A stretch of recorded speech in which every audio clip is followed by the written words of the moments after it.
এই জুলাই কিভাবে আসলো? এই জুলাইয়ের মর্মাহর্ত কী? জুলাই কি এমনি এমনি আসছে? এমনি এমনি আসেনি।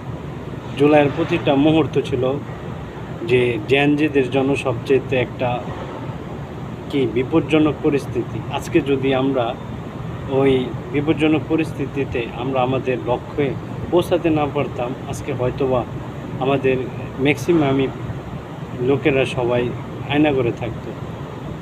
জুলাই এমনি এমনিতে আসে না। একটা জাতির জন্য, একটা জাতির সর্বোচ্চ পর্যায়ে আর কি নির্মমতার শিকার, প্রতিহিংসার শিকার, অসহায়ত্বের কারণে এই জুলাইয়ের সৃষ্টি। জুলাইকে আজ থেকে সৃষ্টি হয়েছে। জুলাই বহু বছর ধরে মানুষের প্রতীক্ষিত ক্ষোভের থেকে সৃষ্টি। আর এই ক্ষোভের থেকে সৃষ্টি হয়েই মানুষের বর্তমান এই চিত্র ধারণ করছে। কিন্তু আমরা আমাদের জুলাইয়ের যে অত্যন্ত পরিতাপের বিষয়, আমরা আমাদের জুলাইয়ের যে স্পিরিট আমরা ধরে রাখতে পারি না। আমরা দুর্নীতি মুক্ত করতে পারি নাই। আমাদের সেই স্থানগুলোতে আমরা ফেসিস্ট মুক্ত করতে পারি নাই। ফেসিস্টদেরকে আমরা বিতাড়িত করতে পারি নাই।